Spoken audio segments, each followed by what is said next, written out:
and Meghan going to lead the monarchy to ruin? Hello everyone, welcome to Royal News Network. My name is Brittany, and today we are talking about the plethora, the constant popularity polls that we are getting about Prince Harry and Meghan Markle, the rest of the royals, and how it's really shown that over the last couple of months, the entire monarchy, all the members, have taken a hit in terms of their popularity. Obviously, the biggest casualties are Harry and Meghan themselves, but the rest of the royals have fallen by at least 10 points too. And it raises a lot of interesting questions on if the monarchy is salvageable. Can it continue? Because obviously we all know Charles is not necessarily a hugely popular figure. In fact, the Prince and Princess of Wales are the two most popular royal. So how can we look at this more in a holistic perspective? Because I think there's something missing in all these various polls that we're getting. And I think if we look into it, I don't think the monarchy is in as bad a shape as we might be thinking. And I think there's some interesting things we can look into. So we'll discuss a bit of that today. But if you guys haven't been here to Royal News Network before,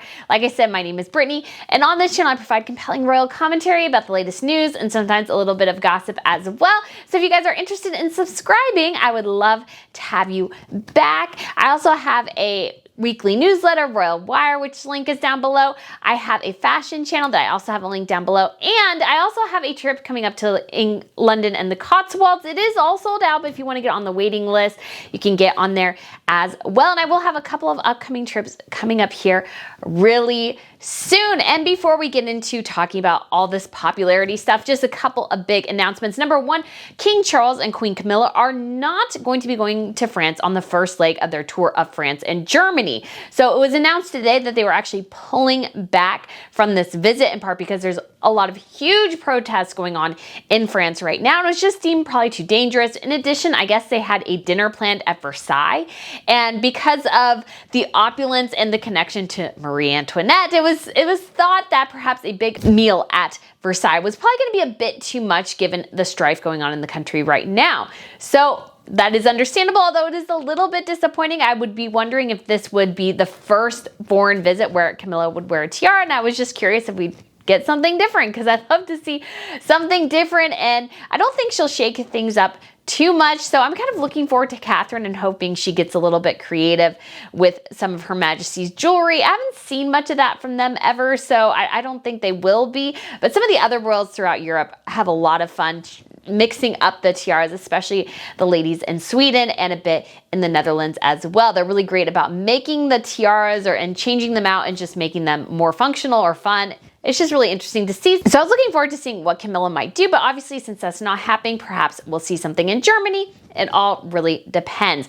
And then we also have the Prince of Wales made a surprise trip to Poland. He went to Warsaw. He laid a wreath at the Tomb of the Unknown Soldier. He also met with Ukrainian refugees. And he also notably went to an LGBT restaurant in order to have dinner. He went with his staff members, I guess. They offered him, they're like, hey, you can come. And they weren't really expecting it, but apparently he's like, yeah, I'll come, which meant a lot to them. And I think people, especially those who are in higher up places of power and everything, sometimes forget just the simplicity of having a meal with your staff members. So I thought that was really admirable of William to go ahead and have a meal with them there. So bravo to that. And I think it was a big moment for William too, to go across and do this little brief tour. And we probably won't see Catherine and William much except for Easter, because their children are on break for a couple weeks. So that'll be somewhat sad, but it would be great to have them back as soon as possible. But again, we'll probably see them Easter weekend. So on to these popularity polls, because this has been really, really interesting. And the Telegraph had a really interesting article about that, showing that the rest of the royals have been hit by all the things Harry and Meghan are doing. And just to start off with, you just got to wonder, and again, I ask this, I feel like all the time, what was the point for Harry and Meghan? Were they trying to make themselves look better? Were they trying to make themselves more popular than the royals? Are they trying to recreate their own royal court in the United States? And I think there's a couple of reasons definitely to look at it. Number one, yes, they do want to create kind of their own royal sphere in the United States. Obviously, we do not have a monarchy here, nor do we want one. So they're welcome to live here like other royals do, but don't make yourself a royal of the United States. Huge difference there. And I think they're just trying to recreate what they wanted, what their vision was for themselves that they couldn't have in the UK and the United States. And again, you have to remember, Harry is a spare. And that's not to say anything poorly about him at all. It's just the reality of the fact is that even in a business, we all live under a certain level of hierarchy when it comes to personalized government jobs. We all live under a certain level of hierarchy. And because of that, Harry and Meghan just could not get their way. And I think at the end of the day, that was their big anger point, is that they were not going to get their way. Especially when it came to, I feel like Meghan really wanted to be Queen of the Commonwealth, and they really wanted to pursue the Commonwealth and put a lot of emphasis there. And the monarchy's like, no, the Queen is head of the Commonwealth, then it'll be Charles, then it'll be William, then it'll be George. You just can't, because Meghan is a woman of African descent, you just can't say she can be Queen of the Commonwealth because you feel like she might have some more commonality with people of color around the world than the rest of the royal family. That's just not totally how this rolls. In addition, I also feel like Harry and Meghan really did think that they want to supersede the royals. They want to be more popular than the royals. They want to seize the moment, and they want to be these huge movers and shakers. Well, as it turns out, nobody is that interested in that, because every time they open their mouths, they get less and less popular. And I think part of it is just the sheer hypocrisy of their lives. They say they hate the royal family, they don't want to be royal, but they want all the trappings of royalty. They want you to call them still the Duke and Duchess of Sussex, a place they've hardly ever been. They also now want you to call their children a prince and princess, even though Lily has spent a grand total of maybe 3 or 4 days in the United Kingdom, and that's it.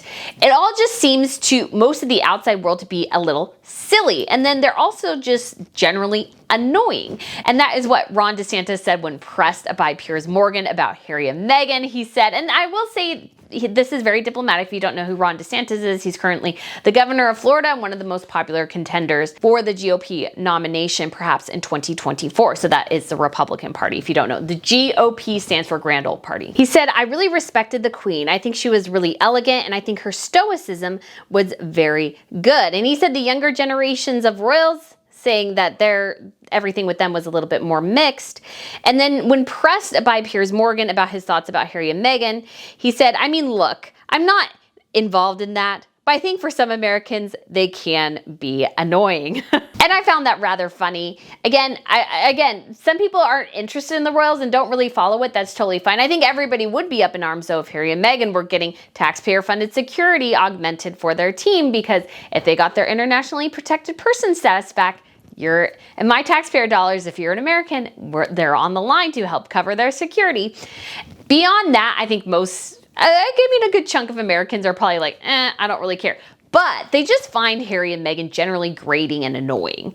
And Harry and Meghan, again, have themselves to blame for that. Because when you're preaching to the world, the one thing you want to do is actually make sure you're following your own message. So Harry's saying, well, every time you get on an airplane, you leave this carbon footprint. And yet he's taking private jets all over the place. And then when you question him on that, he's like, well, my family needs security. It's like, well, that may be true, but you have to be careful. All these celebrities, and a lot of them do get called out for this, have to be careful to make sure you're advocating for certain things, but perhaps making sure you live by what you're preaching.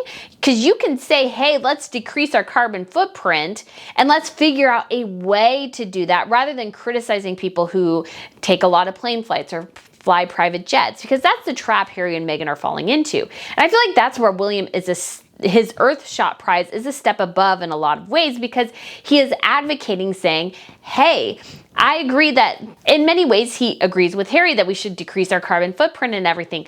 But at the same time, he's like, let's find solutions. Let's not criticize people for living their lives. Let's find a solution to the problem.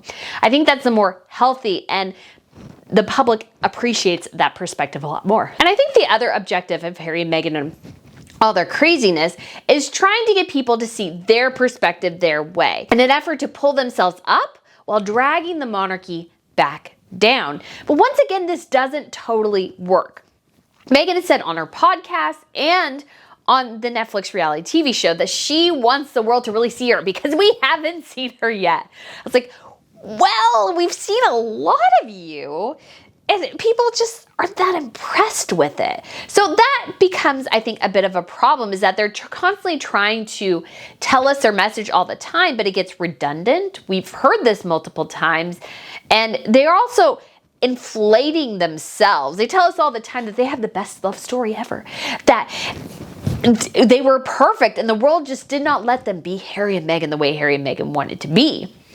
Well, mature adults understand that sometimes there are restrictions on your life, whether that's family, job, your where you're living, your economic situation. There's a lot of things that trap us in certain things, but instead of seeing it as trapped necessarily, you can see it as, well, I can take this. You have to have a cup half full type of mentality. Yes, this isn't perfect, but I can work within the sphere that I have, because unfortunately, most adults understand that you will not always catch your way. And that was Harry and Meghan's biggest problem. And I think that is what's being reflected so much of the time in the polls. And unfortunately, they're dragging the monarchy down with them, because the more the monarchy does not officially separate themselves from Harry and Meghan, the more they leave this thread flowing through that, oh, maybe they'll come back, maybe the family will forgive, yada, yada, yada. The more people equate Harry and Meghan with the monarchy.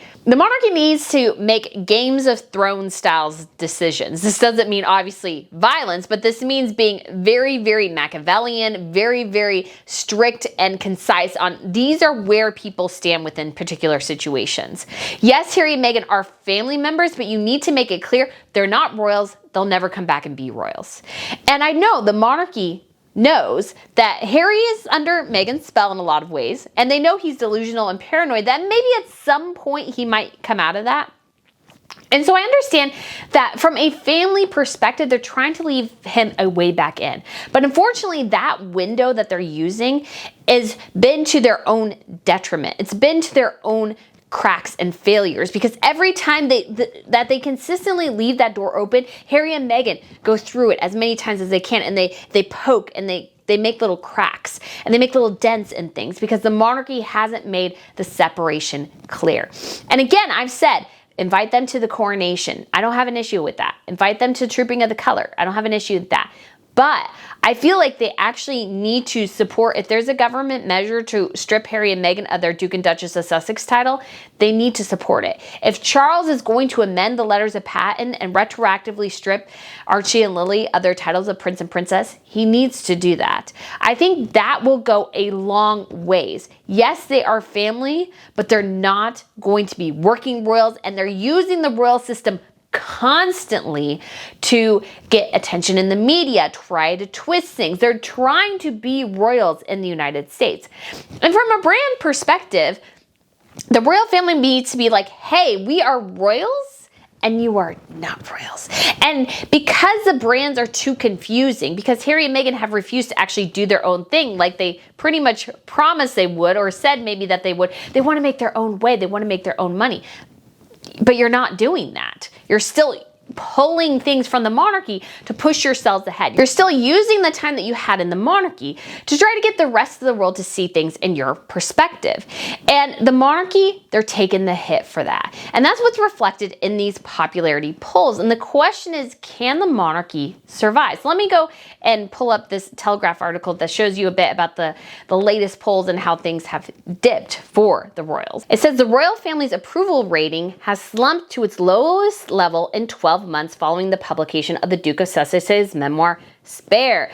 The latest IPSOS poll suggests that all senior royals have been affected by the fallout. The Prince of Wales remains the most popular royal, but his rating has slipped by 10 percentage points to 59% since December. And it says overall, the royal family's approval rating has fallen by 47%, down 6 points since the start of the year, and the lowest figure recorded by IPSOS UK over the last 12 months. The institution does have a net positive rating of 21%, with 26% adults seeing it unfavorably and 25% seeing it neither favorably nor unfavorably. But this time last year, the family's ratings were up plus 29, rising to plus 37 in September after the funeral of the Queen. But Harry and Meghan obviously have suffered the worst from this. Harry's favorability rating stands at 23% compared to 30% in December and 41% in December.